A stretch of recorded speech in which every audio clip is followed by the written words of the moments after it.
I mean, an unprecedented meeting. What are the main points that came out of that?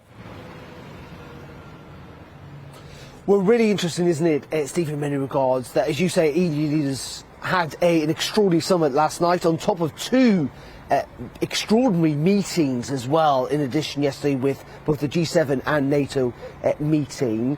And yet, in the end, actually, they couldn't really agree further sanctions in addition to what was going to be imposed on Russia. And this all boils down to a big disagreement on how far they should go when it comes to Russian oil and gas. There is an expectation from many in Eastern Europe, for example in Poland, the Baltic states, and indeed elsewhere, that they would want to see the West essentially turn off the taps to Russian oil and gas.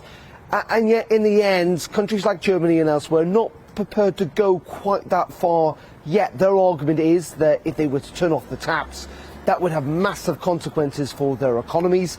Industries would have to shut down essentially overnight. People would lose their jobs. European economies would descend into recession, if you like. And that is a big troublesome point, and that is why last night they couldn't agree to further sanctions, even with President Biden in the room, even with President Zelensky of Ukraine dialing in, who was insisting almost that EU leaders go much further. But in saying that, there clearly was an effort to increase the military equipment that they're going to send to Ukraine, a sense again that there would be further sanctions if Russia was to go further in terms of chemical or biological weapons. And additionally, this sense that they are trying to cooperate together. Yes, that the European Union is not necessarily all on the same page, that there are different interests, that clearly nations in the East want to see tougher action, but there has to be understandable a response to the geopolitics of all of this, that in the West they cannot quite go as far as they would want in the East, because it will have real consequences, as I say, on Western European economies that at the moment they're just not prepared for, frankly. And Darren, there is that focus on security, isn't there, on NATO's eastern flank, sending more troops to that eastern border, the one with Ukraine. Is that the focus now, or is it going to be more chemical weapons, that very real threat on the ground by Putin? Well, I think, frankly, in the end, many feel that the UK are doing a pretty good job in regards to this, in terms of, certainly we saw this from Boris Johnson, didn't we, yesterday, sending some, 6,000 extra missiles, 25 million quid, essentially, to the Ukrainians as well, in terms of paying for extra equipment, but also to try and pay for the wages of Ukrainian soldiers who are fighting there and the rations.